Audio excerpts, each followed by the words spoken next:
আল্লাহ তাআলা বলেন, ও মূসা, তুমি আমার কাছে দোয়া করলে কবুল হবে না। এই যে 40,000-এর মজমা নিয়ে দোয়া করতেছ, এর ভিতরে এমন এক বান্দা আমার আছে, আজকে 40 বছর ধইরা আমি মালিককে সে মালিক বইলাই মানতে রাজি না। 40 বছর আমি তারে রোদের তাপ দিলাম, চাঁদের আলো দিলাম, বাতাস দিলাম, অক্সিজেন দিলাম, তাকে আমি এত কিছু দিলাম, তারপরও আমার এই বান্দা কোনদিন আমি মালিককে মালিক বইলাম ডাকে না। এর জন্য আমি তোমাদেরকে বৃষ্টি দিব না। যদি বৃষ্টি পেতে চাও, এই 40 বছরের নাফরমানকে তুমি এই মজমা থেকে তুলে দাও। মূসা, তিনার একটা গুণ ছিল, তিনি ছিলেন শক্ত নবী, তিনি ছিলেন গরম মেজাজের, জালালি মেজাজের ছিল। যখন আল্লাহ বলে 40 বছরের নাফরমান, মেজাজটা বড় গরম হয়ে গেল। কারণ নবীদের ভিতরে, প্রতিটা নবীর অন্তরে আল্লাহ তাআলা পৃথিবীর সমস্ত মাখলুকাতের থেকে বেশি প্রেম আর ভালোবাসা মালিকের প্রতি আল্লাহ ঢেলে দিয়েছেন। প্রত্যেক নবী আল্লাহকে পৃথিবীর সমস্ত মাখলুকাতের থেকে বেশি ভালোবাসে। আপনার সন্তানকে যদি কেউ গালি দেয় আপনার শরীরে লাগে, আপনার আদরের বিবিকে যদি কেউ গালি দেয় আপনার শরীরে লাগে, তাহলে চিন্তা করেন যে বিবির থেকে, সন্তানের থেকে মালিক আল্লাহরে বেশি ভালোবাসে। 40 বছর মালিকের নিয়ামত খায়া মালিককে মালিক বইলা ডাকে না, তাহলে মালিকের আশেক যারা, তারা কিরকম মেজাজটা গরম হইতে পারে। তারা তখন মূসা কালিমুল্লাহ ডাক দিয়া গরম মেজাজে বলে দেয়, এই মজমায় 40 বছরের নাফরমান কে আছস রে? আল্লাহ বলেছে তুই উঠে যাইতে, না হইলে মালিক বৃষ্টি দিবে না। ভালোই ভালোই উঠে যা, না হয় তো মালিকের কাছ থেকে আমি নাম ঠিকানা জেনে তোকে গার ধরে বের করে দিব। 40 বছরের নাফরমান যখন এই কথা শুনলো, এখন তো সে কাঁদতেও পারে না, এখন তো সে কাঁদতেও পারে না। কানলে মানুষকে এই তো সেই লোক 40 বছরের নাফরমান, উঠে গেল বিপদ, বলবে 40 বছর। মনে মনে নিজের গুনাহগুলি স্মরণ করে করে, ইন্নাল আবদা ইযা ইউদারফা, মানুষ যখন তার গুনাহগুলি স্মরণ করে করে, সুম্মা তাবাল্লাহু আলাই, যখন তওবা করে মালিক তার তওবা কবুল করে। গুনাহগুলির কথা স্মরণ কইরা মালিককে ডাক দেয়া বলে, ওগো আল্লাহ, আমি চোখের পানি চাইরা তোমার কাছে ক্ষমা চাইতে পারতেছি না, আবার এই মজমা থেকে উইটা চাইতে পারতেছি না। 40 বছর নাফরমানি করছি, একদিনের জন্য খাবার বন্ধ করো না। 40 বছর নাফরমানি করছি, একদিনের জন্য সূর্যের আলো বন্ধ করো নাই। 40 বছর নাফরমানি করছি, একদিনও তুমি আমার জন্য অক্সিজেন বন্ধ করো নাই। আজকে মালিক তোমার কাছে ক্ষমা চাই, তুমি আমার গুনাহগুলি মাফ কইরা দাও। মূসা কালিমুল্লাহ গরম বক্তব্য দিচ্ছে, হঠাৎ দেখে মাথার উপরে মেঘের ছায়া। জাগ দিয়া মালিককে বলো, আল্লাহ, এখনো তো 40 বছরের নাফরমান গেল না, তুমি দেখি বৃষ্টি দিয়া দিচ্ছ, মাথার উপরে কালো মেঘমালা দেখা যায়। আল্লাহ বলে, আমার বান্দা খাঁটি দিলে তওবা করছে, আর আমি মালিক রহমান রহিম, ইন্নাল্লাহা ইউহিব্বুত তাওয়াবিন, আমি মালিক তওবাকারীকে পছন্দ করি, তওবাকে পছন্দ করি, আর আমি আল্লাহ ক্ষমা করতে পছন্দ করি, তাই আমি মালিক তারে মাফ কইরা দিলাম। সিরলি আমরি ওয়াহলুল উকদাতাম মিন লিসানি ইয়াফকাহু কওলি। दुनिया में हो दुनिया की तलबगार नहीं हो, दुनिया में हो दुनिया की तलबगार नहीं हो, बाजार से गुजर हो खरीदार नहीं हो, बाजार से गुजर हो खरीदार नहीं हो। जागना है जाग ले अफलाकी साया तले, जागना है जाग ले अफलाकी साया तले, सोना पड़ेगा हाशर तो खाकी साया तले, सुना पड़ेगा हाशर तो खाकी साया तले। টান বিটিপাড়া সরকার বাড়ি জামে মসজিদে উদ্যোগে তৃতীয় বার্ষিক ওয়াজ ও দোয়া মাহফিলের সম্মানিত সদর সভাপতি জনাব মোহাম্মদ মাইনুদ্দিন সরকার সাহেব, সভাপতি অত্র মসজিদ পরিচালনা কমিটি, আজকের মাহফিলের সম্মানিত প্রধান মেহমান, হাজারো আলেমের উস্তাদ, আমারও যিনি উস্তাদ হযরতুল আল্লাম হযরত মাওলানা আল্লামা আশিকে মুস্তাফা সাহেব হাফিজাহুল্লাহ, শাইখুল হাদিস ও মুহতামিম জামিয়া আনোয়ারিয়া মাদ্রাসা বর্মি। আজকের মাহফিলে যিনি প্রধান আলোচক হিসাবে থাকবেন, সারা বাংলায় যিনি বয়ান করে থাকেন, হাফেজ কারি মাওলানা মুফতি এস এম আব্দুল হান্নান বেলালী সাহেব, এবং মাগরিবের পর থেকে যারা আলোচনা করেছেন আমাদের পার্শ্ববর্তী মসজিদের ইমাম সাহেব, আমার বন্ধু মানুষ, বড় ভাই মানুষ হযরত মাওলানা কবির হোসেন গাজীপুরি সাহেব, এবং আরো আলোচনা করেছেন আমার বন্ধু বড় ভাই মানুষ মুফতি কারি সাব্বির আহমদ বেলালী সাহেব, ইমাম ও খতিব কায়েতপাড়া ঈদগাহ জামে মসজিদ বর্মি।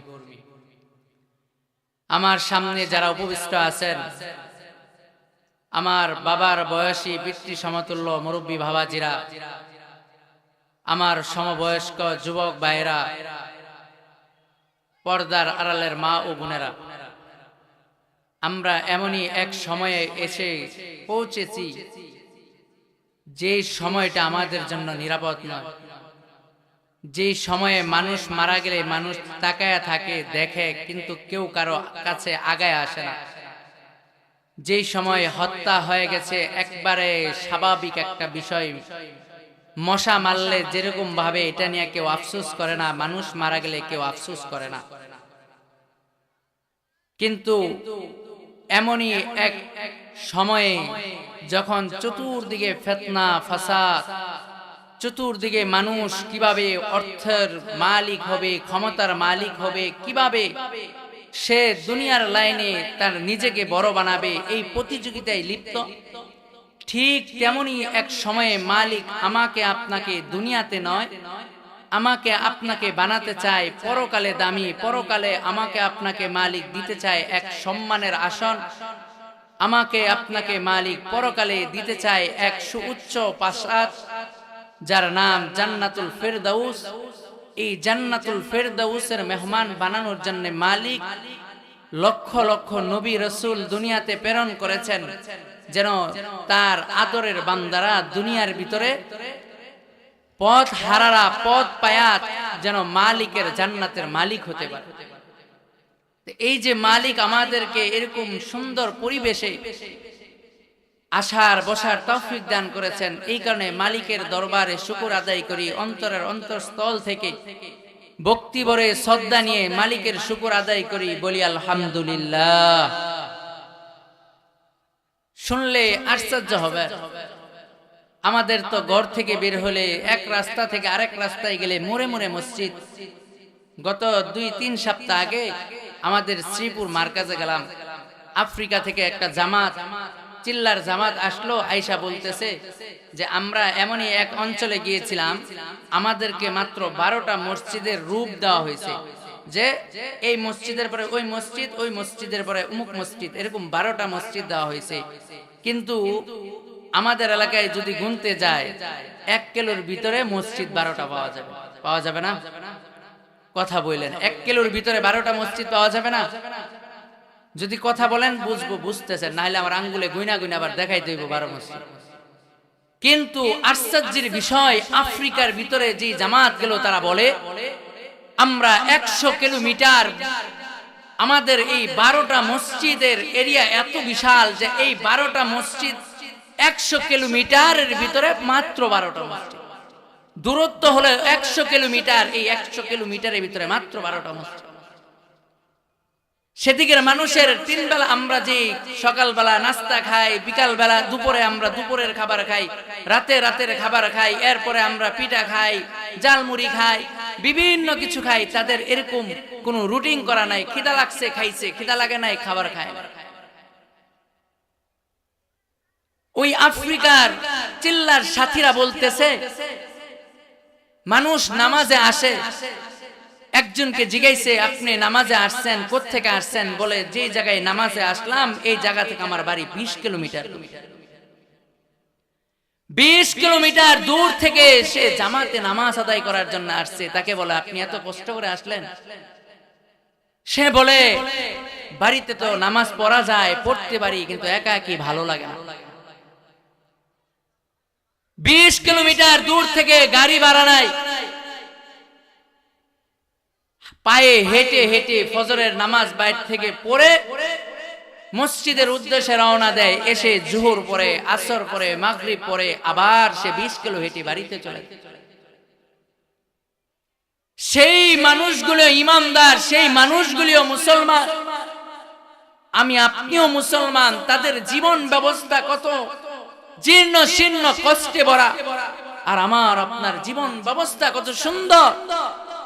সেই এলাকায়, আমাদের এলাকায় তাবলীগের লোক আসলে মুসলমানকে যদি বলে ভাই দোকানে বসে আছেন, মসজিদে একটা জামাত আসছে, আপনাকে দু চারটা কথা বলবে, একটু শুনেন, আমাদের ভিতরে বিরক্তি ভাব আসে। সেই আফ্রিকার জামাতের লোকেরা বলে আমাদেরকে যখন ওই এলাকার হিন্দুরাও দেখছে, তারা আমাদের সাথে গলা মিলায়, বুক মিলায়, এত আন্তরিকতা, তাদেরকেও আমরা ইমানের দাওয়াত দিয়েছি, তারা একদিনও বিরক্ত প্রকাশ করে না। তারা তো এই দাওয়াত পায় না। আর মালিক আমাকে আপনাকে কত সুন্দর এক জায়গায় নিয়ে আসছে, ঘরের পাশে মসজিদ, মসজিদে জুমায় বয়ান হচ্ছে, আবার বছরে একবার দূর থেকে বড় আলেম এনে, বুজুর্গ হযরতদেরকে এনে আমাদেরকে বুঝাতে চায় মাহফিল কমিটির লাভ কি, শুধু আমার আপনার কল্যাণ চাই।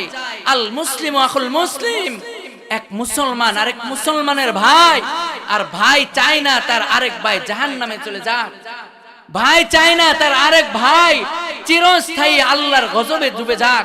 এই কারণে এত আয়োজন, এই আয়োজনের পিছনে আর কোনো উদ্দেশ্য নাই। কেউ টাকা দিবে না, কেউ তাদেরকে ক্রেশ দিয়ে পুরস্কৃত করবে না, তাদেরকে সরকার বাহাদুর হিন্দুদের মন্দিরগুলি পরিদর্শন করে, তাদের পূজা মণ্ডপগুলি দেখে যেটা সুন্দর হয় ওইটার মাঝে তারা পুরস্কার বিতরণ করে। কিন্তু এই মাহফিলগুলির কমিটি যারা আছে, যারা এটা আয়োজন করেছে, তাদেরকে তো এরকম পুরস্কার দিবে না, অর্থ দিবে না। তারা কেন করলো? তারা চায় যেন আমরা দুনিয়াতে একসাথে থাকছি, একই বাজার থেকে খাইছি, একই মসজিদের, একই মহল্লার, পাড়ার মানুষ ছিলাম।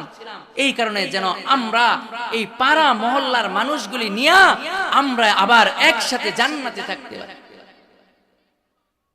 আল্লাহর নবী বলেন কিয়ামতের মাঠে বিচার আচার শেষ হওয়ার পরে একদল জান্নাতে চলে যাবে। যাওয়ার পরে মানুষ, সেই এক এলাকা থেকে একজন মানুষ জান্নাতে গেছে, এখন তার মনটা খারাপ। আর জান্নাত এমন জায়গা, যে জায়গায় মন খারাপ হইলে মন খারাপ করে থাকা যাবে না। মন খারাপ করার জায়গা জান্নাত না। বলবে আল্লাহ তোমার কি হয়েছে, মন খারাপ কেন? এত নেয়ামত দিলাম, তারপর তোমার মন খারাপ? বলে আল্লাহ আমার এলাকায় কিছু মানুষ আমার বন্ধু ছিল, যে বন্ধুদের জন্য আমার মন কাঁদে, যে বন্ধুদেরকে না দেখার কারণে এত আরাম আয়েশের ভিতরে থেকেও আমার মনে তৃপ্তি পাই না। আমার মনের ভিতরে হাহাকার করে আপন জনদের জন্য। এটা যখন বলবে তখন মালিক সাথে সাথে তার পাড়া প্রতিবেশী, তার বন্ধুদেরকে আল্লাহ তাআলা জাহান্নাম থেকে তুলে তার সাথে জান্নাতি করে দিয়ে তাকে খুশি বানায়া দিবে। এটার নাম জান্নাত। আমরা চাই আপনি আমি সেই জান্নাতে যাই। আমি আপনি আর কোনো মাকসাদ না। এখানে জমায়েত হইলে কেউ টাকা দিবে, খাবার দিবে না। আমার জন্য, আপনার জন্য আল্লাহ খাবারের ব্যবস্থা জান্নাতে করে রেখেছে। এখন আমি আর আপনি তো পাপী, আমি আপনি তো গুনাহ করে ফেলেছি। দীর্ঘদিন ধরে আমি মসজিদ জানি না, দীর্ঘদিন ধরে আমি ভালো মানুষ চিনি না, কিভাবে যাব? এর জন্য এই মসজিদের ভিত্তিক এই মাহফিলের আয়োজন। যেমন অনেক সময় দেখবেন যে রাগ উঠছে, খাবার খাবো না, এখন একবার সাজছে, দুইবার সাজছে, তখন মনে মনে বলি আরেকবার সাজলে, আরেকবার বললে তেনা আছে খাবার শুরু করতে পারি। দুইবার বলছে আর বলে না কে? পেটেও খিদা, রাগ করছে, খাবার খাইতে পারবো না, বলে না কে? তাহলে বললেই তো আমি বসতে পারি। ঠিক তেমনি ভাবে আমাদের সমাজের অনেক মুরব্বী বাবাজিরা আছে, দীর্ঘদিন মসজিদে যায় না, দীর্ঘদিন সে নামাজের সাথে সম্পৃক্ত না, কিভাবে যাবে? একটা উদ্দেশ্য তো লাগবে। একজন হাতে ধইরা তাবলীগওয়ালা বললে যে বাবা আসেন মসজিদে যাই, তাবলীগওয়ালা বলছে, সে মসজিদে ঢুকে গেছে, তার নামাজও পড়তে মনে চায়, হঠাৎ নিজে নিজে যায় নামাজ পড়লে কেমন দেখা যায়? এই যে কেমন দেখা যায় আমার সমাজে এমন বহু মানুষ আছে, তাদের জন্য এই মাহফিলের আয়োজন, যে মাহফিল থেকে উলামায়ে কেরাম আসবে, বয়ান করবে, হাত তুলে আল্লাহর কাছে ক্ষমা চাবে, মাপ চাবে, পর দিন থেকে নামাজ শুরু করবে। মানুষও কিছু বলতে পারবে না, সেও একটা অজুহাত, একটা কথা বলতে পারবে। গতকালকে যে বয়ান করছে, বয়ানের পরেও যদি নামাজ না পড়ি তাহলে আর কি করব? তাহলে এই বয়ান আমার আপনার নামাজের একটা কারণ। এই বয়ান হচ্ছে আমার আপনার নামাজে যাওয়ার একটা উসিলা বানানো। এই বয়ান, এই সব কিছু আমাকে আপনাকে মসজিদমুখী করা, আমাকে আপনাকে এরকম ভাবে মসজিদের দিকে নিয়ে যাওয়া। আমাদের সমাজে একটা কথা আছে যে এত মসজিদ মুসল্লি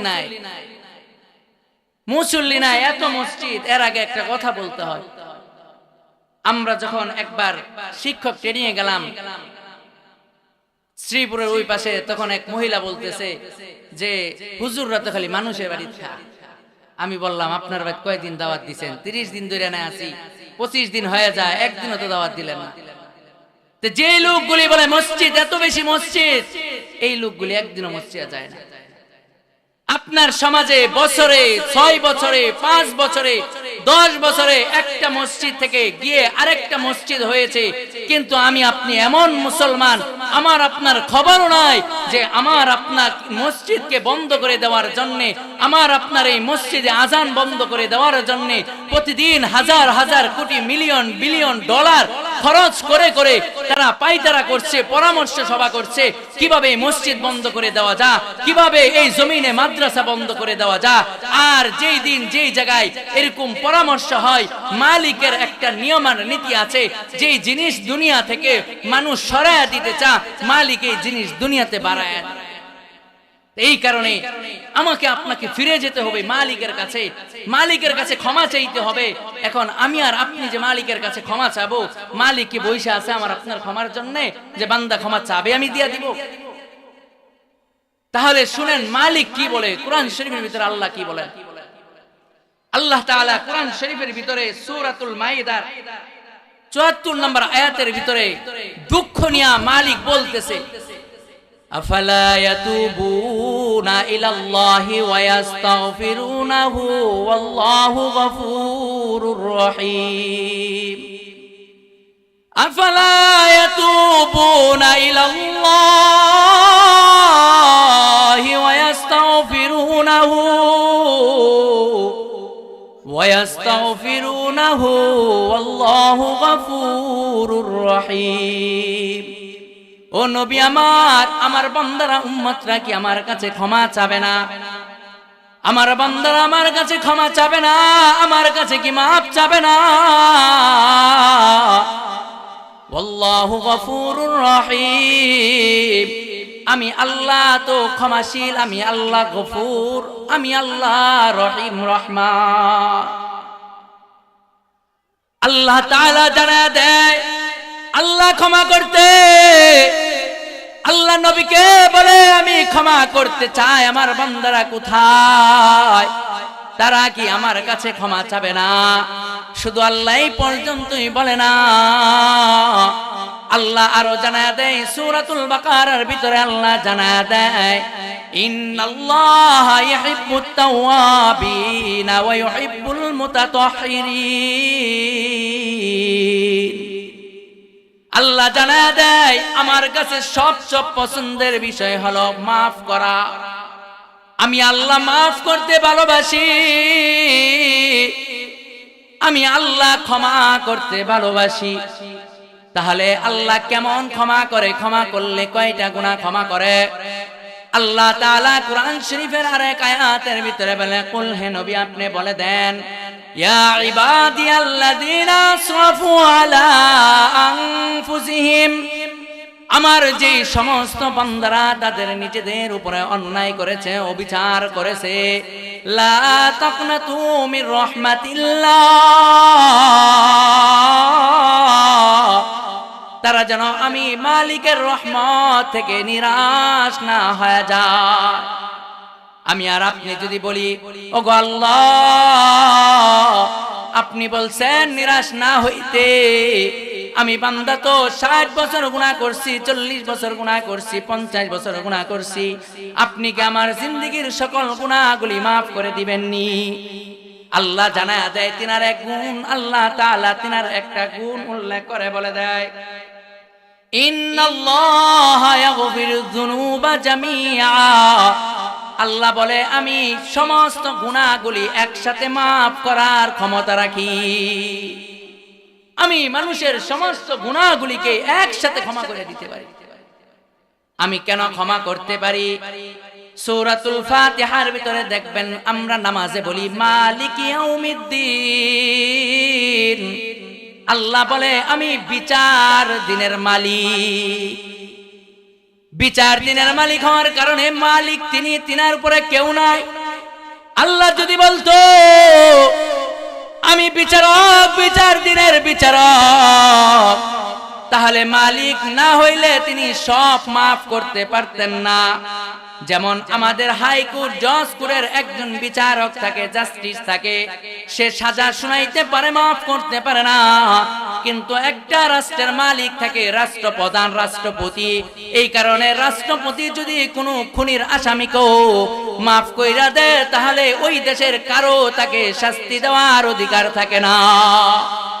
এই কারণে আমাদের মালিক শুধু আমার আপনার মালিক নয়, তিনি কিয়ামতের দিনেরও মালিক, তিনি বিচার দিনেরও মালিক, তিনি যেই দিন চূড়ান্ত ফয়সালা হবে সেই ফয়সালারও মালিক। এই মালিক হওয়ার কারণে তিনি আমার আপনার জিন্দেগীর সমস্ত গুনাহগুলি মাফ করে দিতে পারেন। আর যেহেতু তিনি মাফ করে দিতে পারেন, এই কারণে আল্লাহ জানা দেয় ইন্নাহু হুয়াল গফুরুর রহিম। আমি আল্লাহ গফুর, আমি আল্লাহ রহিম। তাহলে এই পর্যন্ত বুঝে থাকলে বলেন আমাদের ক্ষমার জন্য, মাফের জন্য কি আর কোনো বাধা আসেনি? আল্লাহ আমাদেরকে মাফ করবে, এই মাফের জন্য আমাদের আর কোনো বাধা আছে? আর কোনো বাধা নাই, মালিক আমাদেরকে মাফ করে দিবে। এখন মাফ কইরা দিবে, নবী আমাদেরকে মাফ শিখায়, মাফ শিখায় কেমনে মাফ চাইতে হয়। নবী বলে ক্বালান নবী সাল্লাল্লাহু আলাইহি ওয়াসাল্লাম ইয়া আইয়ুহান নাস তুবু ইলাল্লাহি ওয়া ইস্তাগফিরুনা। হে মানুষেরা, তোমরা মালিকের কাছে মাফ চাও, মালিকের কাছে তোমরা ক্ষমা চাও। যদি বলি কেন ক্ষমা চাইবো, কেন মাফ চাইবো, নবী আমার জানা দেয় আনা খাতামুন নবীন, আমি হলাম শেষ নবী, আমি হলাম সর্বশ্রেষ্ঠ নবী, সাইয়্যিদুল কাউনাইন, সাইয়্যিদুল আম্বিয়া ওয়াল মুরসালিন। আমি নবীদেরও নবী, সমস্ত আম্বিয়া কেরামের নবী। আর সমস্ত নবীরা মাসুম, সমস্ত নবীরা নিষ্পাপ। আর এই মাসুম নিষ্পাপ নবী হইয়া তিনি বলে ফা ইন্নী আতুবু ইলাইহি ফিল ইয়াউমি মিয়াতা মাররাতিন। আমি নিষ্পাপ হয়েও দিনে 100 বার আমি মালিকের কাছে ক্ষমা চাই। তাহলে আমাকে আপনাকে মালিকের ক্ষমা আমার আপনার নবী শিখায়া দেয়। এখন ক্ষমা শিখায়া দিল, ক্ষমা চাইলাম, ক্ষমা চাইলে কেমন ক্ষমা পাবো, কতটুকু ক্ষমা পাবো? আম্মা জান আয়েশা সিদ্দিকা রাদিয়াল্লাহু তাআলা আনহা থেকে বর্ণিত, তিনি বলেন আন আয়েশা রাদিয়াল্লাহু তাআলা আনহা ক্বালাত ক্বালা রাসূলুল্লাহ সাল্লাল্লাহু আলাইহি ওয়াসাল্লাম। আম্মা জান আয়েশা থেকে বর্ণিত, তিনি বলেন নবী আমার জানা দেয় ইন্নাল আবদা ইযা ইউতারাফা, কোন মানুষ যদি তার নিজের গুনাহগুলি স্মরণ করে, নিজের গুনাহগুলি অনুভব করে করে, নিজের গুনাহগুলিকে স্মরণ করে করে, সুম্মা তাবা, সে যদি অতঃপর তওবা করে, তাবাল্লাহু আলাইহি, তাহলে আল্লাহ তার জীবনের গুনাহগুলি মাফ করে দিবে। আম্মা জান আয়েশা জানায় দেয় যে সে যদি গুনাহের জন্য মাফ চায়, তাহলে আল্লাহর নবী জানায় দিয়েছে সে আল্লাহ তাআলা সেই বান্দার গুনাহ মাফ করে। গুনাহ মাফ করলে কেমন মাফ করে। আরেক সাহাবী থেকে বর্ণিত আন আব্দুল্লাহ ইবনে মাসউদ রাদিয়াল্লাহু তাআলা আনহু قال رسول الله صلى الله عليه وسلم আব্দুল্লাহ ইবনে মাসউদ থেকে বর্ণিত, তিনি বলেন নবী আমাদেরকে জানায়া দিয়েছেন আত-তাইবু মিনাজ যামবি কামাল্লা যামবা লাহু।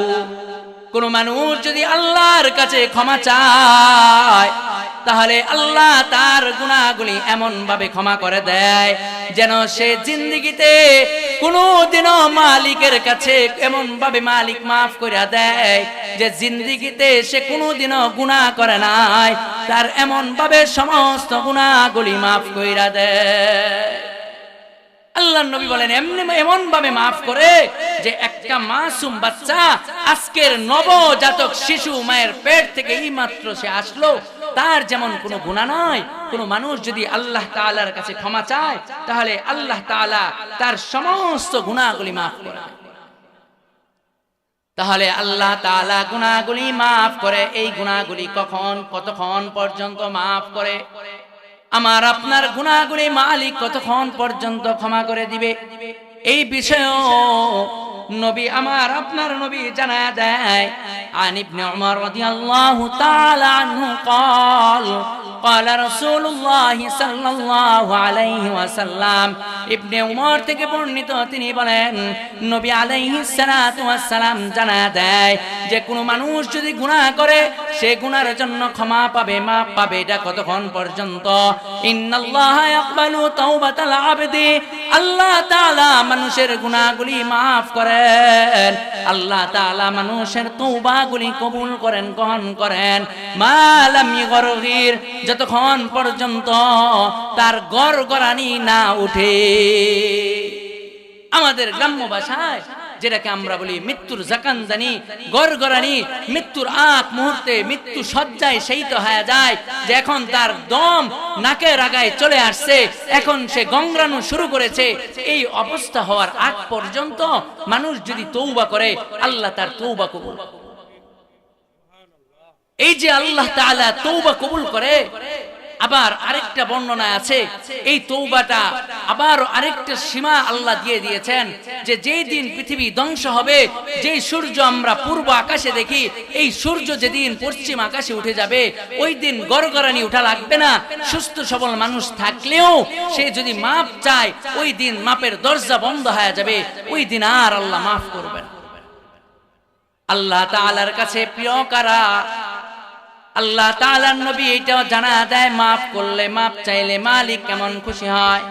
عن أنس رضي الله تعالى عنه قال قال رسول الله صلى الله عليه وسلم كل بني آدم خطاؤون। আল্লাহর নবী বলে প্রতিটা মানুষ গুনাহগার, প্রতিটা মানুষ গুনাহগার। وخير الخطائين التوابون, কিন্তু এই গুনাহগারদের মাঝে সবচেয়ে উত্তম গুনাহগার তারা যারা গুনাহ কইরা বসে থাকে না, বরং সাথে সাথে আল্লাহর কাছে ক্ষমা চায়। আল্লাহর কাছে ক্ষমা চাইলে মালিক মাফ কইরা দেয়। কেমন ভাবে মালিক মাফ কইরা দেয়? মুসা কালিমুল্লাহর একটা ঘটনা যদি আমরা শুনি তাহলে আমরা বুঝতে পারবো আমার আপনার রব মালিক কেমন ভাবে মাফ কইরা দেয়। আমার আপনার মালিক বলেছে লা তাকনাতু মির রাহমাতিল্লাহ, আমার আপনার মালিক বলে তোমরা আমার রহমত থেকে নিরাশ হয় না। একদিন মুসা কালিমুল্লাহর জামানার ঘটনা, একদিন বৃষ্টি নাই, মাটিগুলি ফেটে চৌচির হয়ে গেছে, মাটিগুলি ফেটে চৌচির হয়ে গেছে, ফসলগুলি মারা যাচ্ছে। এমনই এক মুহূর্ত যখন চলছিল, কালিমুল্লাহ মুসা আল্লাহর কাছে বলে ওগো মালিক আল্লাহ, এই যে এক ময়দানে 40,000 উম্মত নিয়ে আমি দণ্ডায়মান হইলাম, আমি আপনার সামনে উপস্থিত হইলাম, আমি আপনার কাছে ক্ষমা চাচ্ছি, ফরিয়াদ জানাই আপনি আমাদেরকে বৃষ্টির ব্যবস্থা করে দেন। 40,000 মানুষ নিয়ে মুসা কালিমুল্লাহ আল্লাহ তাআলার কাছে বৃষ্টির জন্য দোয়া করে। আল্লাহ তাআলা বলেন ও মুসা, তুমি আমার কাছে দোয়া করলে কবুল হবে না, এই যে 40,000-এর মজমা নিয়ে দোয়া করতেছ, এর ভিতরে এমন এক বান্দা আমার আছে আজকে 40 বছর ধইরা আমি মালিককে সে মালিক বইলাই মানতে রাজি না। 40 বছর আমি তারে রোদের তাপ দিলাম, চাঁদের আলো দিলাম, বাতাস দিলাম, অক্সিজেন দিলাম, তাকে আমি এত কিছু দিলাম, তারপরও আমার এই বান্দা কোনদিন আমি মালিককে মালিক বইলাম ডাকে না। এর জন্য আমি তোমাদেরকে বৃষ্টি দিব না। যদি বৃষ্টি পেতে চাও এই 40 বছরের নাফরমানকে তুমি এই মজমা থেকে তুলে দাও। মুসা তিনার একটা গুণ ছিল, তিনি ছিলেন শক্ত নবী, তিনি ছিলেন গরম মেজাজের, জালালি মেজাজের ছিল। যখন আল্লাহ বলে 40 বছরের নাফরমান, মেজাজটা বড় গরম হয়ে গেল। কারণ নবীদের ভিতরে প্রতিটা নবীর অন্তরে আল্লাহ তাআলা পৃথিবীর সমস্ত মাখলুকাতের থেকে বেশি প্রেম আর ভালোবাসা মালিকের প্রতি আল্লাহ ঢেলে দিয়েছেন। প্রত্যেক নবী আল্লাহকে পৃথিবীর সমস্ত মাখলুকাতের থেকে বেশি ভালোবাসে। আপনার সন্তানকে যদি কেউ গালি দেয় আপনার শরীরে লাগে, আপনার আদরের বিবিকে যদি কেউ গালি দেয় আপনার শরীরে লাগে, তাহলে চিন্তা করেন যে বিবির থেকে সন্তানের থেকে মালিক আল্লাহরে বেশি ভালোবাসে। 40 বছর মালিকের নিয়ামত খায়া মালিককে মালিক বইলা ডাকে না, তাহলে মালিকের আশেক যারা তারা কিরকম মেজাজটা গরম হইতে পারে। তারা তখন মুসা কালিমুল্লাহ ডাক দিয়া গরম মেজাজে বলে দেয়, এই মজমায় 40 বছরের নাফরমান কে আছস রে? আল্লাহ বলেছে তুই উঠে যাইতে, না হইলে মালিক বৃষ্টি দিবে না। ভালোই ভালোই উঠে যা, না হয় তো মালিকের কাছ থেকে আমি নাম ঠিকানা জেনে তোকে গার ধরে বের করে দিব। 40 বছরের নাফরমান যখন এই কথা শুনলো, এখন তো সে কাঁদতেও পারে না, এখন তো সে কাঁদতেও পারে না। কানলে মানুষ করবে এই তো সেই লোক 40 বছরের নাফরমান, উঠে গেল বিপদ, বলবে 40 বছর। মনে মনে নিজের গুনাহগুলি স্মরণ করে করে, ইন্নাল আবদা ইযা ইউদারফা, মানুষ যখন তার গুনাহগুলি স্মরণ করে করে সুম্মা তাবাল্লাহু আলাই, যখন তওবা করে মালিক তার তওবা কবুল করে। গুনাহগুলির কথা স্মরণ কইরা মালিককে ডাক দেয়া বলে, ওগো আল্লাহ, আমি চোখের পানি চাইরা তোমার কাছে ক্ষমা চাইতে পারতেছি না, আবার এই মজমা থেকে উইটা চাইতে পারতেছি না। 40 বছর নাফরমানি করছি, একদিনের জন্য খাবার বন্ধ করো না। 40 বছর নাফরমানি করছি, একদিনের জন্য সূর্যের আলো বন্ধ করো নাই। 40 বছর নাফরমানি করছি, একদিনও তুমি আমার জন্য অক্সিজেন বন্ধ করো নাই। আজকে মালিক তোমার কাছে ক্ষমা চাই, তুমি আমার গুনাহগুলি মাফ কইরা দাও। মুসা কালিমুল্লাহ গরম বক্তব্য দিচ্ছে, হঠাৎ দেখে মাথার উপরে মেঘের ছায়া। জাগ দিয়া মালিককে বলো, আল্লাহ, এখনো তো 40 বছরের নাফরমান গেল না, তুমি দেখি বৃষ্টি দিয়া দিচ্ছ, মাথার উপরে কালো মেঘমালা দেখা যায়। আল্লাহ বলে, আমার বান্দা খাটি দিলে তওবা করছে, আর আমি মালিক রহমান রহিম, ইন্নাল্লাহা ইউহিব্বুত তাওয়াবিন, আমি মালিক তওবাকারীকে পছন্দ করি, তওবাকে পছন্দ করি, আর আমি আল্লাহ ক্ষমা করতে পছন্দ করি, তাই আমি মালিক তারে মাফ কইরা দিলাম। তাহলে মালিক যদি 40 বছরের নাফরমানকে মাফ করতে পারে, যে 40 বছর একদিন মালিককে মালিক বইলা ডাকে নাই, আমরা কি মাঝে মধ্যে জুমার দিনও মালিককে মালিক বইলা ডাইকা সিজদা দেই না? তাহলে আমরা কি মালিকের কাছে মাফ চাইলে মালিক আমাদেরকে মাফ করবে না? কিন্তু মাফটা হতে হবে হৃদয় থেকে, ভক্তি ভরে, মনের গভীর থেকে মাফ চাইতে হবে। মনের গভীর থেকে যদি আমি আপনি মালিকের কাছে মাফ চাইতে পারি, রোনাজারি করতে পারি, শেষ রাইতে মালিককে ডাকতে পারি, তাহলে মালিক আমাকে আপনাকেও মাফ করে দিবে। এ জীবনে না করিলাম বন্দেগী, গুনাহ করে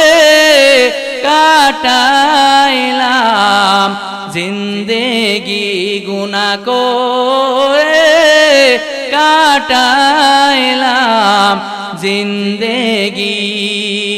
তওবা তওবা করে আবার তওবা ভাঙ্গিলাম, অবশেষে খাটি দিলে তওবা করিলাম, অবশেষে খাটি দিলে তওবা করিলাম। সকলেরই দরজা হইতে ফিরিয়া, সকলেরই দরজা হইতে ফিরিয়া আপনার দরজায় রইলাম পড়িয়া, আপনার দরজায় রইলাম পড়িয়া। আপনি যদি মাফ না করেন বান্দারে, আপনি যদি মাফ না করেন বান্দারে, বান্দা যাবে কার দরবারে?